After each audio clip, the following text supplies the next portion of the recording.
Hi everybody, my name is Jeremy Siskind. I'm the author of the Solo Standards for Piano books, the Jazz Piano Fundamentals books. There's 3 of them. Playing solo jazz piano. There's only one, but one is more than enough. And also, kind of relevant to today's video, I'm the author of a newish book called Fundamentals of Songwriting.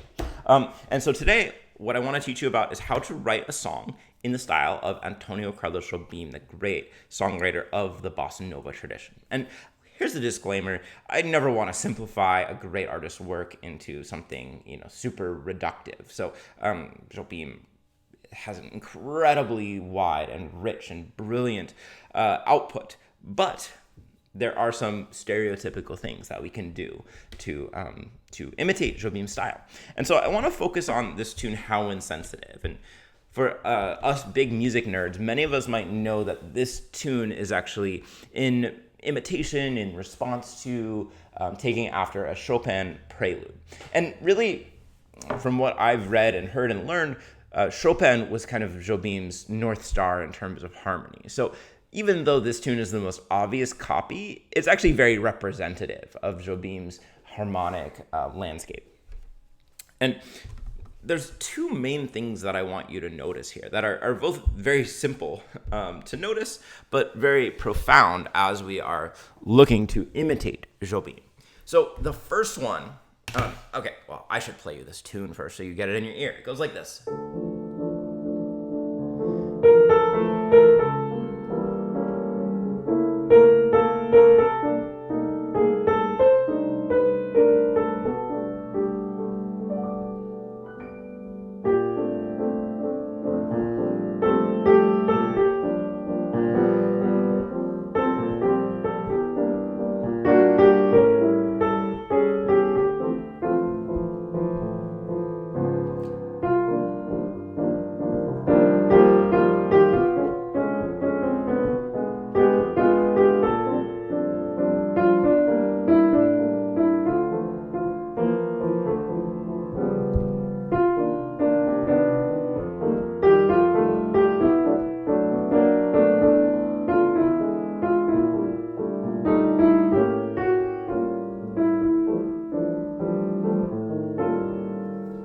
Beautiful song. I love this song.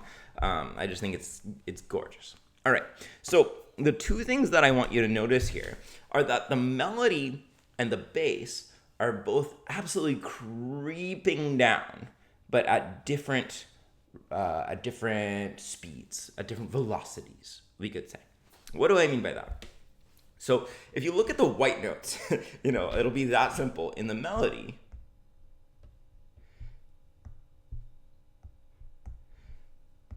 highlight them all in blue, you basically have a long note every 2 measures. And you can see that do, do, do, do, do,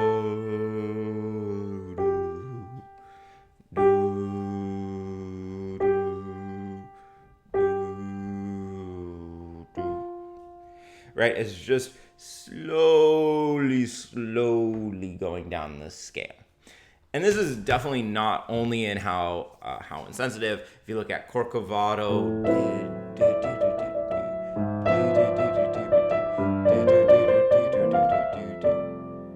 do you hear that it's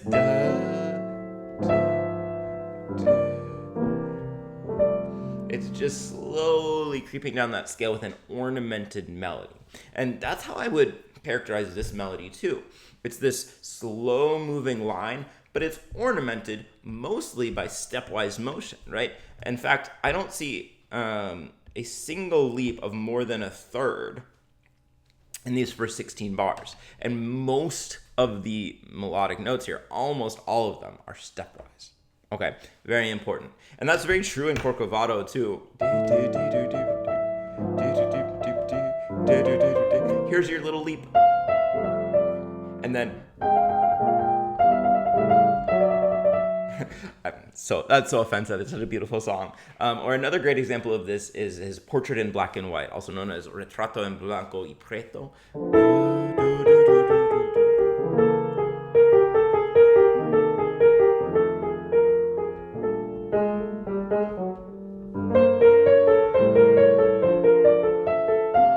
But the whole first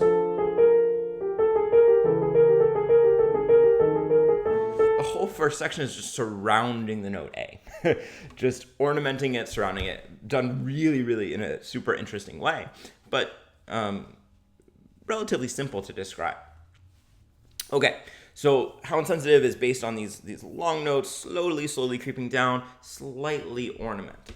Now, harmonically, especially at the beginning, and this won't last the entire time, but at the beginning, our bass line is also creeping down. And this is very typical of a Chopin bass, that we're moving down by half steps, right? This is the lament bass quality.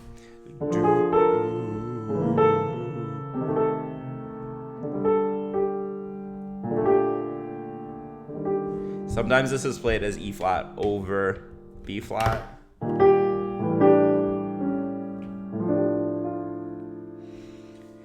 So this descent in the bass, right, this is not the only time it happens. It happens here as well. We have this slowly descending bass. This is also an important aspect of Jobim's compositional style, right? This also happens in Corcovado.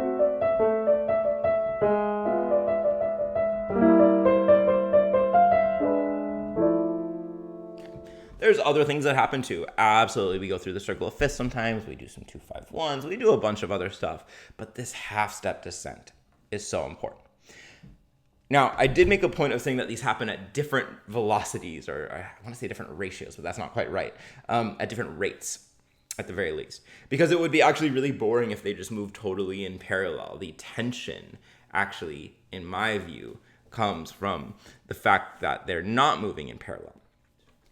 But what's really interesting, in fact, about that is that melodically, the first 8 bars and the second 8 bars are an exact sequence, or at least really close.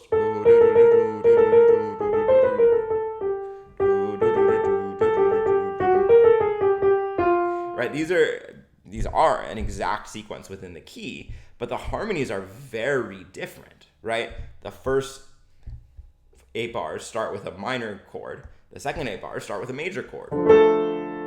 The first 8 bars go to this really pregnant diminished chord. The second 8 bars go to a major chord. So listen for the difference.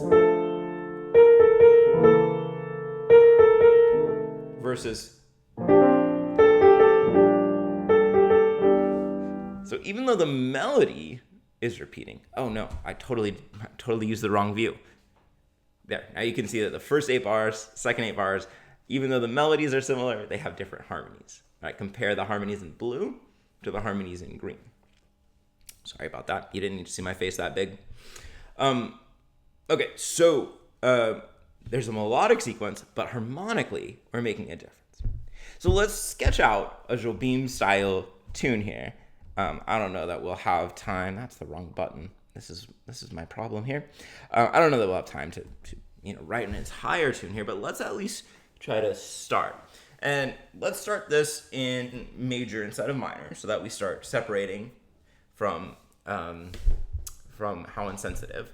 And let's start. We'll make it in B flat. And first thing that I'm going to do is I'm going to sketch out the 2 things that we talked about. I'm going to sketch out a melody. But just kind of the white notes of the melody. And then I'm going to make the chords move at a different time. So here I started with the 6th. I'm just kind of trying to do something a little different than how insensitive. And let's have the chords move a little faster. So.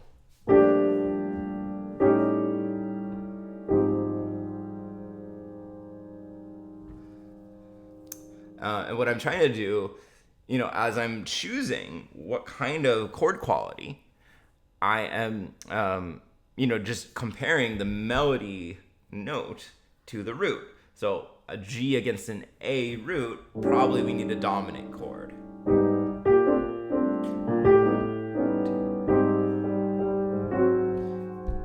And let's go ahead. I'm going to have the melody move here.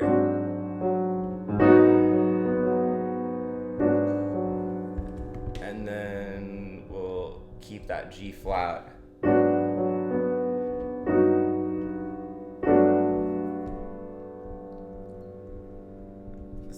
flat, or probably had to change it to an F sharp against G major. So let's see, we have.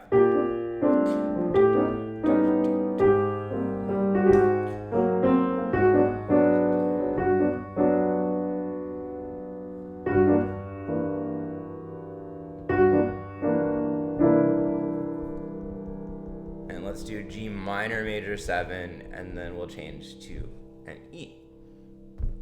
So this is what we could describe as an outline or a skeleton of a tune, right? This is not yet a song, but this is going to be our basis for a song.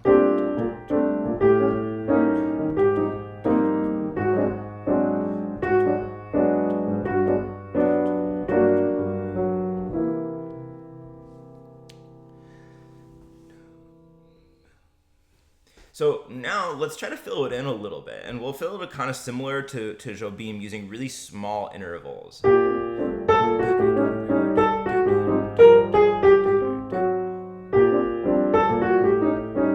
So I'm thinking of this maybe a little bit more samba-y than bossa nova, a little more joyful.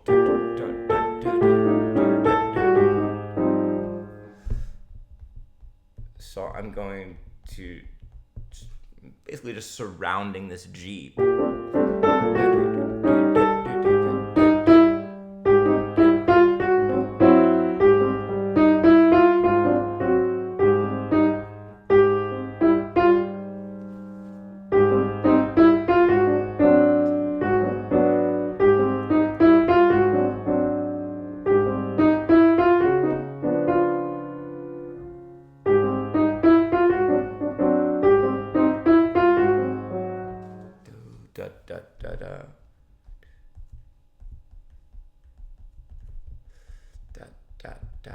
I don't know if this is interesting to watch. So let's see, what do we have?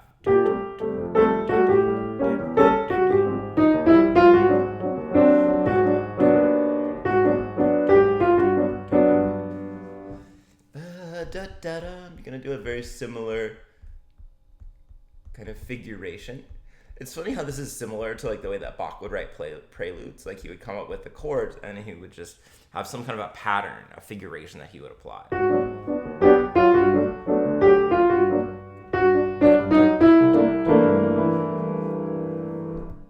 And I tried to get here like to a not totally random chord within the key, because I went some really weird places from B flat major, but we ended up at least on a G, like a 2-5-2 F.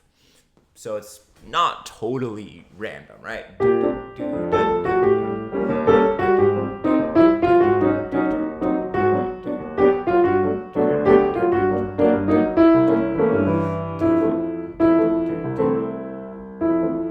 Okay, so this is pretty repetitive, so I'm going to need to do something somewhat different.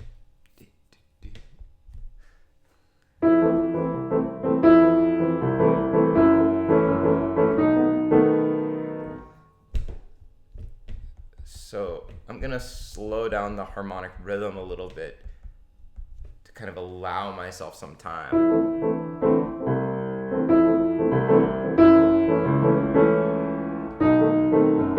And then I'll make a sequence out of this. So da, da, da, da.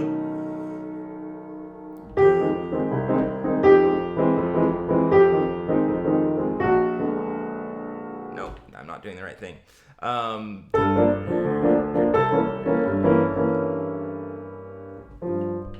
So maybe I'll go up to G minor.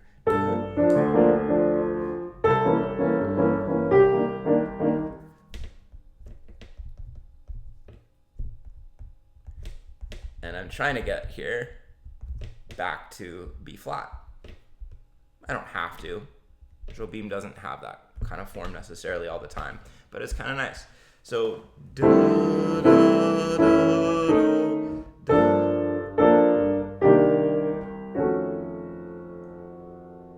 Okay, so I'm still doing this sense of an outline with slow moving harmony, but now I did a little skip between the first line and the second line. Okay, so now I want to do more of a 2-bar phrase to contrast with all the really short phrases in the first in the first two lines. So just to recap, we've got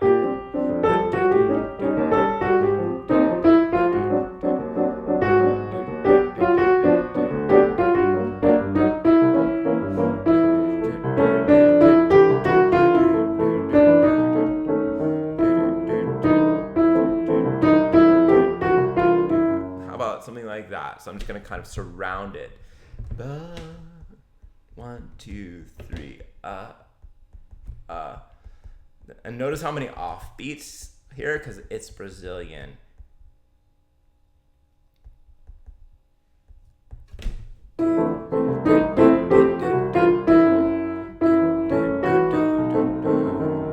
two, three, right, so almost everything I'm adding is going to be on the offbeat.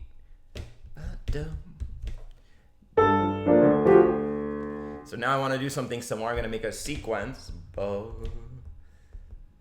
do, do.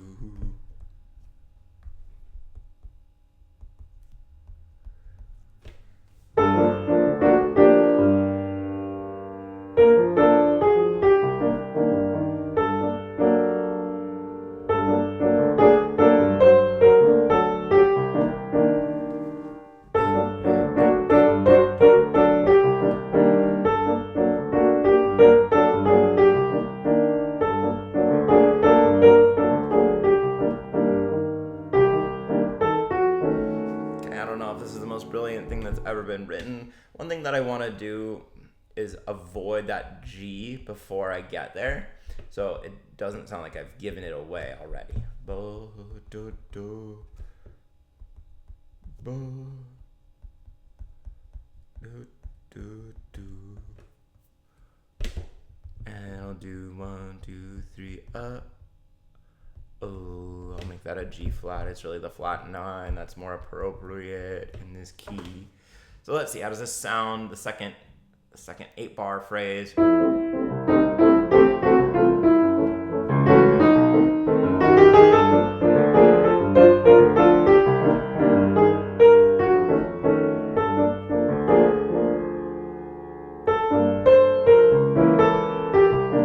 Maybe we need a little diminished chord to help us really feel like we're moving towards C minor, and it sounds like we need to pick up into the G.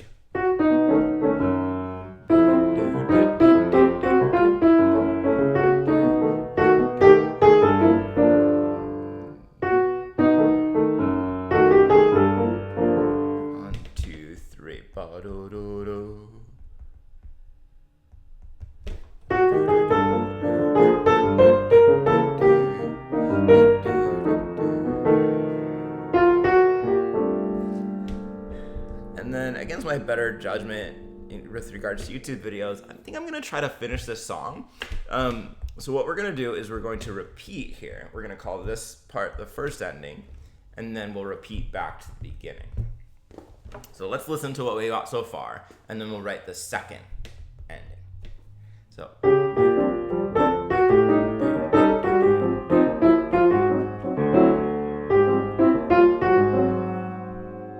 That's fine.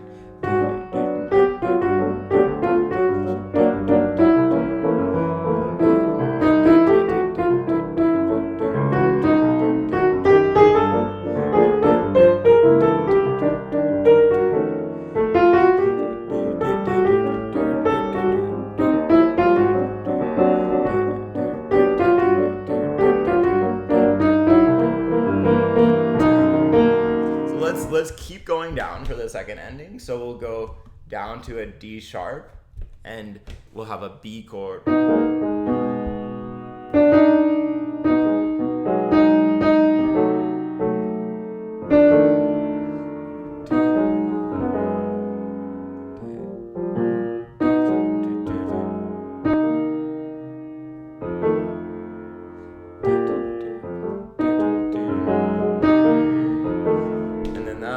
Become F dominant.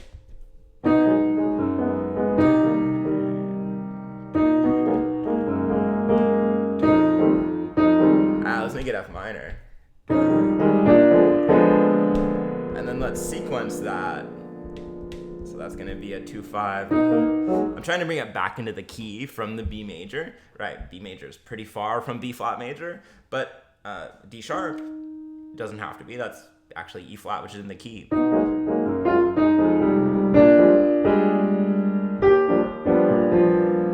I'm going to go to E flat now. We're going to make a little sequence out of that.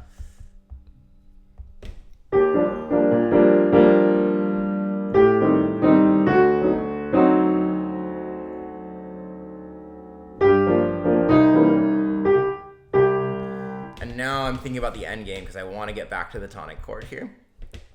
So we'll do a little 2/5 to 6. So the end game is going to be.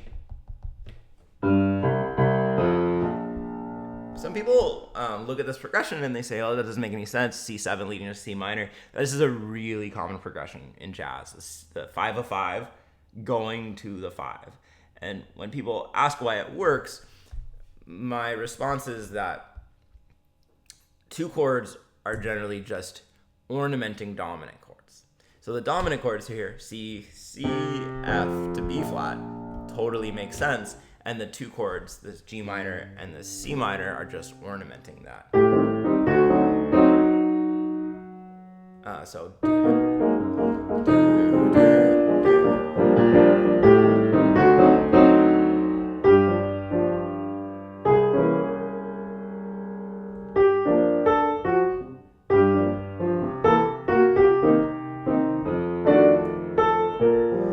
Go back to the original motif here. Oh, da, da, da. It's such a nice thing to do at the end of a song.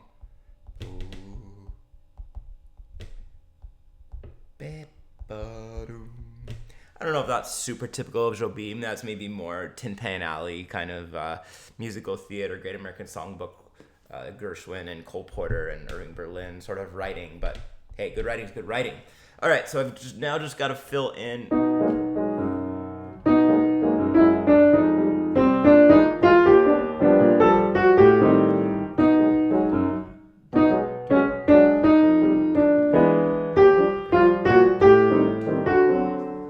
Keep it really nice and simple. Ba, da, da, da, 1 and 2, da. Again, notice all offbeats. Okay, this is probably not a good enough melody. Certainly not good enough to get it into a Jobim level category, but hopefully you'll get the. Ba, ba, do, do, ba, ba, do. Hopefully it'll be enough to give you the idea. So let's see. Now the second ending sounds like this. All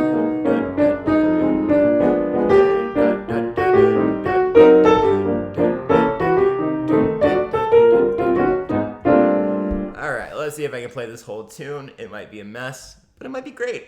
1, 2, 3.